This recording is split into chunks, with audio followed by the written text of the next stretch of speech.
is that what I would like to say to you is that, without being patronising, is that people at this conference should feel what you can achieve and make things different at the workplace and in society in general. I'm not saying the TUC is one of those organisations that changes the world, but if it weren't for a resolution from this advisory that went to our executive committee, who decided to drop one of their resolutions to go to the TUC, that there wouldn't be a motion-based TUC conference taking place across the length and breadth of Britain. But that's what can be changed. It's about at the workplace, because, you know, at the end of the day, the Young Members Conference, not the Business Union, about something that we have to have, like, you know, like you have to invite your aunt and uncle round to your parties because you have to do it. It's not because we have to do it. The reality is that it can make a difference. And the fact is that what's been taking place under the austerity cuts at the moment is the worst attack ever on young people. That's the reality. If you look at the unemployment figures that are taking place at the moment, that the percentage of people not at work is 8.9%. But that's 8.9% of the entire population. When you take under 16s out of that, and over 65s out of that, what you're talking about is a percentage of something in the region of 8 million people who are looking for work and can't get work. And if you look at people between 16 and 24, just the age group, never mind 16 to 30, which is this union's age group, the percentage is 18% of people now are unemployed. And the attacks that are taking place now on working people is not even started. And I'm not come here to put a flamethrower on people and say about how things are going to be bad. But from April this year, in 5 weeks' time, for someone who gets made unemployed, what it means to them is this: number one, that to go to the employment tribunal is that the person has to put 250 quid up. Number one, just to register to go to the tribunal. And if your claim's worth more than 30 grand, and some people might say that's a lot of money, but that's basically 2 years' wages if you are going to argue for compensation, which will affect all of you here, you've got to put a further 1,000 quid up. So it's 1,250 quid. So straight away people say to themselves, I'm not going for the 30 grand over 30 grand, because I'm going to put the 1,000 quid up. And if they win their tribunal, then they get a lower amount because they haven't registered for the amount above 30,000 quid. Now for our union alone, which is not the biggest of unions, we run 435 tribunals last year. That's going to cost the union next year an extra 700,000 quid just to run tribunals. Now I'll tell you the success rate of a tribunal. Last year there was 57,000 applications in Britain, not just our union but all unions, to go to an industrial tribunal. Out of the 57,000, 3,800 were successful. Out of the 3,800 that were successful, only 9 people got a reinstatement order for their job back, even though the law says that even if you get a reinstatement order, the employers have got to take it back. And do you know what the average compensation was for last year? £4,200. So therefore, you've got to put 1,250 quid up, which is 25% of what the average will be of even going to a tribunal to win it. And if you do win it, then you don't get there. 80% of the cases are either thrown out or settled. So the industrial tribunals is not going to be a vehicle, but worse than that, at the moment you have a chair that's got some kind of legal background and 2 wing members. It used to be someone from the TUC side and someone from the boss's side. That's all gone now. So you have 3 people. But at least you get a bit of a balance about what takes place at the workplace. And employment law is not for employees. Employment law is for employers. Then wing members now are going to be done away with in 40% of cases. So the person, the chair, will sit there purely on their own. And where at the moment in time, if you get dismissed, you've got the right to go to a tribunal. If you've been employed for a year, as of April, it's going to be 2 years. Now, it used to be 2 years under the Tories. Labour repealed it to a year, and now it's going back to 2 years. I can never understand this, why there's got to be a period of time to say whether you're unfairly dismissed or not.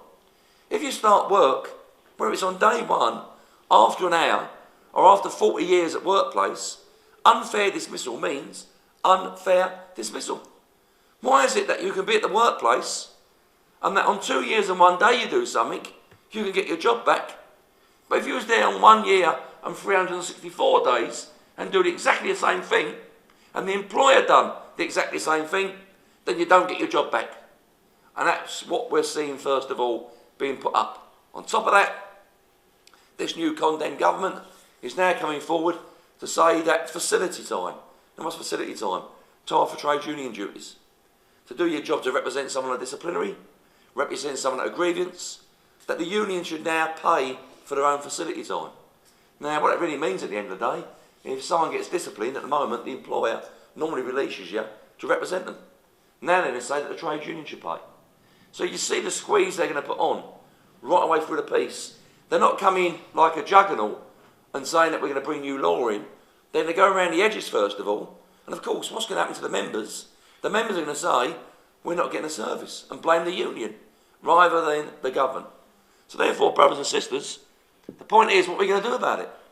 Because I've got to say, we can talk about, shorter working weeks, and we can talk about holidays and sick pay and pay rises, first aid courses, quite rightly so, all the issues that confront us on a daily basis. But what we're seeing here is turning the clock back 60 years to what people naturally thought they was theirs. Now, I started work for London Underground in 1977. This is my 35th year in the railway, come this November. And I naturally thought that we was given a staff pass, and we always had a staff pass. I naturally thought that we was always given privileged ticket travel. I naturally thought we always had holidays and sick pay. I naturally thought when I was drunk and I fell over and I went to the hospital, that the doctor always looked after me and the hospital looked after me. I didn't realise that people in 77, when I started work, that only 30 years before that, there was none of those provisions. When the railways were first nationalised in 1945 and the London Underground was nationalised in 36, none of the holidays there were for people, 2 weeks a year. 1 week you got paid and 1 week you never got paid. There was 2 bank holidays, Good Friday and Christmas Day. And workers, not just in the railway, but in the buses, manufacturing, car plants, shipping, every activity said we're going to get better conditions. And as one group got it, other groups said we want the same. So railway workers said engineers have got it, we want it. Engineers said railway workers, we want it. And so on. And social progress was made. The National Health Service, up until 1945, if you was ill in 35 and 36, unless you paid your stamp, a private stamp to an insurance company, then you got no treatment at all whatsoever. There was no hospitals unless you was prepared to pay for it. And of course, those people, those gallant people, your granddads and great-granddads, went to war and defeated Hitler, said that when we come back, we're going to have a different kind of society to what we've got now. Even a country that was bankrupt, bombed out, they said we ain't going to have the 30s anymore. We're going to have social housing. And they built 2 million houses, the Labour Party, within 5 years of coming back after a bankrupt country. They delivered a National Health Service that was built on the principles that free at the point of need, not free that you don't pay for it, but when you work you pay for it, and when you need it you don't. And the principles were, if you're a pauper or a prince, when you go into the doors of an hospital, you get the same treatment, and a National Health Service. A comprehensive education system that for the first time give people an opportunity. Yes, they will tell you that we've got an equality Britain. Well, I'll tell you, it's not very equality. When if you're a kid in Hackney and there's 40 kids in the classroom, compared to a kid in Eton who's 6 kids in the classroom, who can pay for it private, that's not the same equality of life. They get the better teachers, the better schooling, then they go to Eton, then they go to Arrow, and then they get all the best of contacts they do to get jobs. Hospital services now, you have to pay for it. Now, no doubt some people are paid for private hospitals here from time to time. But I've got to tell you about private hospitals. The only reason there's private hospitals is because they actually want to jump the queue for those people in the National Health Service. If you never had private hospitals, those doctors that be working in the private health service, who work for the National Health Service in the week, don't carry out operations at the weekend. And I'll give you an example of this. A young lad, a signal worker on London Underground, a very, very good rugby player, was involved in a very bad tackle and had spinal fusion where his vertebrae were crushed. And it would take him 18 months to have an operation. And London Underground said that if you're not back to work in 12 months, spinal fusion or not, you're losing your job. And there are two options, losing his job and his livelihood, or going into a private hospital. And I couldn't believe it. The private hospital he went to, when he went there, he just threw his plastic card in. 7,000 quid was the operation, and the operation was in 2 days' time. Jumped the queue. When we went into this hospital, I've got to say it's fantastic. 5-star, choice of food, have a bevy, bring your family around. But this was the most strangest thing I've remembered. When we went to the hospital, the consultant who was doing his operation, the consultant surgeon, walked for the door. This lad who was laying in bed, the signalman, jumped up with horror, even with a bad back. He said, "What are you doing here?" I thought we knew the bloke. He was the same surgeon that told him in the hospital, just 2 miles down the road, that he couldn't do it for 18 months. But he comes out the weekend and operates. And what it really means at the end of the day is that you pay to jump the queue. Now it's wrong. Why should people make money out of people's health? And I'll be absolutely straight with you. I would ban all private hospitals in this company and tell those consultants and doctors, you either want to work for this National Health Service or you go somewhere else to work. Your job is to perform on people and make them better and make them well. So therefore, the attacks now by Cameron and by Clegg is a continuation that all of those gains that was made in the 30s, 40s, 50s and 60s, even though in that period of the 30s before the war was very minimal gains, that the people had a recognition that it was going to change society in the 50s and 60s, is about taking all that back. And I've got to say, this Labour Party are equally at fault. Now, for the life of me, I can't understand how you can have the worst economic circumstances in 70 years, and at the very, very best, they might be 1% ahead in the polls. They should be 20, 30% ahead in the polls, Labour, at the moment. But it's not really what the problem is. This bloke, Big Ed Miliband, he turns around and says that what he wants to see is responsible capitalism. Now, I don't know what responsible capitalism means. Because capitalism means there is an unequal society from the start anyway. Capitalism doesn't work on a basis that we all become millionaires, all have private hospitals, all have the best of anything. Capitalism can only survive if you have a percentage of people that's an army of labour that's unemployed, that's prepared to come in and undercut the workers that are working, but also it works on a basis that a small percentage of society extort the majority of society to make a very small amount of people even better off. So there's no such thing as responsible capitalism. And I've got to say to people, they want to look at our own union's rule book. Because I have rules quoted to me from time to time by people, and quite rightly so. But in our rule book makes it quite clear that we want to end capitalism. Not tinker around the edges with it, but we want to end it and apply a system of socialism. Not utopia, that we all go to work and we're all happy. And someone showed me a film years ago of the Romanians under Ceausescu. And they said, this is where the Romanians really go to work. I didn't believe it. This is around about 1978, 79. And this is a film, and no disrespect, all the Romanians had moustaches in this film, every single one of them. But as they went to work in the morning, they pulled back these wooden doors, and all the women was throwing flowers out to the men as they went to work. And they said, this is how Romanians go to work in the morning, throwing flowers out. And the bloke who goes to work, he throws his jacket on his back, and he whistles on the way to work. Well, I'll tell you what, I've never known many people whistle on the way to work. When it's pissing down and raining in January, you've got a duvet over you. The last thing you want to get up and whistle on the way to work. All you don't want flowers, you want a bigger quilt, a mug of tea, and stay in bed even longer than what you was there in the previous occasions. So we don't want utopia, we'd love to have that, but we want a society that's built on what people's needs are. And what are real people's needs at the end of the day? Everyone wants a job. Never mind about the Sun and the right-wing papers that all lazy bunch of bastards and a dull. They want a job. I'll tell you what, Tesco's, this last week have shown up for what they are, because this work experience stuff really means what it is. It's not work experience, it's workfare. It's working for your dole. And that's what they really want to bring in. Because it's not about working for your dole, It's about working for cheaper rates of pay that employed people are in, to lower their rates of pay even worse, and to push up the profits even bigger for the employers. So what do we want? We want a house to live in. How's youngsters going to get an house now if they can't get a job in the first place? And if you can't get a job, you're told you've got to go to university and get 40 grand of debt round your neck before you even start. So hence the reason why universities should be free, but not free per se. Someone goes to university, becomes a doctor or a scientist or a chief engineer or a civil engineer. Yes, we as the estate should pay the bill for those people to pick those skills up. Because later on in life, when they get those jobs of chief engineers, civil engineers, doctors and consultants, they'll be earning more and paying more tax back into society for the things we want.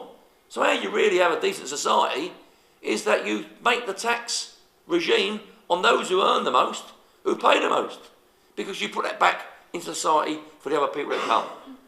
And therefore we've got to say to ourselves as a trade union what we need to do.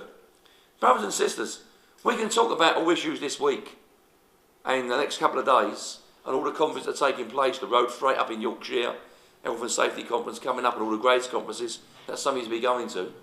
But we have to understand what we're about fundamental, and that is about organisation at the workplace. And organisation means at the end of the day is that we've got a duty to make sure that the brother and sister by the side of you are originally in the trade union. If we haven't got people in the trade union, then our density of membership becomes lower and we have less say with the employer. That's what it boils down to. Don't think that anyone gets anything in life by writing a stern letter to someone. You get a stern letter sent to you by a trade union, the employer will do one or two things. If they believe that you are prepared to take action, they will take note. If you ain't prepared to take action, they will write back and say you're going to set a subcommittee up or a meeting to discuss it or so on. That's the real reality out there, brothers and sisters. So I want to ask all of you at the end of the day is that your job at the end of the day is not for someone else to do recruiting and retaining. It's about actually finding out in your area where you've come from who's in the union and are they getting a service? And if they ain't getting a service, what do we need to do? Who ain't in the union? And how are we going to get those people into the trade union? And organising ain't about putting membership forms on the floor or on the table and walking away. In my view, organising means getting those people in the trade union, filling all the positions, whether it be health and safety, union learning rep, credit union rep, wherever they might be, but giving those reps and the membership the confidence and the ability to take on the employer if they attack our paying conditions, and also give them the confidence and the ability to win better paying conditions. And it's about winning at work that really cares at the end of the day. People will join a trade union if they see that trade union is prepared to fight, defend, and get better paying conditions. You don't need to walk out of here tonight and say, let's all go for a drink, but go into a pub and the pub tells you that we don't serve beer anymore. Or you ain't going to go to a fish and chip shop if you said tonight we ain't selling fish and chips. You ain't going to join a trade union if we don't get back to what our real principles are, is fighting and trying to every opportunity enhance our terms and conditions. And that's what we stand for. And if people think they've got it hard now, then they should just go onto the internet and see if you people here today was in Colombia, what it'd be like to organise. 177 trade unionists were murdered, tortured or killed in Colombia last year for doing what you're doing here today, sitting down and discussing things. If you're in Palestine, you'll be attacked purely on the basis that you want to try and organise something against the state. So we think we should be very lucky at the moment in time that all we've got to deal with is all these Etonians and all these Harrow people from Clegg and Cameron. We've still got the ability to have meetings without being beaten up at this moment in time, and we should be the pride of the world. So therefore, brothers and sisters, I'm going to finish up with this. When I started working in 1977, I've just checked today, there was 59% of people in Britain in a trade union. But more importantly, 82% of people was covered by a collective agreement. So therefore, those that were in a trade union were still covered by a collective agreement on pay and conditions in Britain throughout. So every 82 out of 100 people walking around the streets of London were covered by an agreement that the trade union negotiated with. You know what it's down to now? It's 31% of people now in a trade union, and there's only 34% of people covered by a collective agreement. If you take the public sector out, Private sector now is 12% in the trade union and 14% covered by a collective agreement. And as the density of trade union membership falls, the less we have a say in society. That's why the likes of the Sun and the Sun and Sunday and the Times and the Evening Standard Express, who represent bosses, attack this union and attack other unions that are prepared to make a stand and fight for people because we're a threat against them. You know, I've got to say, there's some trade unions that you never even heard of until, you know, you go for the TUC directory each year. You know, you don't even hear them. Why don't you hear them? Because they're not a threat to what society is. So therefore, brothers and sisters, what we've got to do as the Young Members Conference, in my view, is yes, come and have a social and get together and get our points of view over, but we've got to go back into the branch meetings and back into the vicinity where we come from in the first place and organise workers into the trade union and recognise the fact that we only get something in life if we're prepared to fight for it, and we're only prepared to get something, to keep something in life if we're prepared to fight for it as well. And that only can be done through being democratic, accepting that we're critical to each other in a comradely way, that we want a union to go in a different direction what it is, that we're a union which is, I say, bottom up, run by the members who are the leadership of the union, in my view, who send all their problems upstairs to us and all their grievances, and we overarching pick those problems up, turn it into a strategy and take on the employers to get what the people want on the shop floor. So therefore, brothers and sisters, I'd like to thank you all for the work you've done over the last 12 months. This is going to be a very, very challenging time, not just for this union, but for workers in general in Britain and throughout the world. I don't think these austerity cuts are going to end very shortly. The more they cut, the worse it gets. The worse they cut, the more cuts they take place. And the only way that you can stop it is by organised labour. The demonstration that we had last year on March the 26th was the biggest march in the history of the trade union movement. That's where the trade union movement's gone from 12 million to 6 million. Now I've got to say, some people said the trade union movement's dead, but there was a hell of a lot of corpses, in my view, walking around London last March the 26th. That's the fact of it. So how comes it be that we've got half a trade union membership what we had some 20 years ago, we can get a record amount of people on the streets? And to me that tells us there is the enthusiasm there, there is the incentive to fight, we ain't stupid, we don't want to go and strike for the sake of it, but the same token goes, just working within the system doesn't solve your problems. And therefore we want to be fighting on every angle, at the workplace, politically, publicly, bringing in the community to make sure that we're part of an overall broad strategy to take on these issues that take place. And it only can be done at the end of the day by having a fighting trade union. Thanks for the opportunity once again to speak at your conference.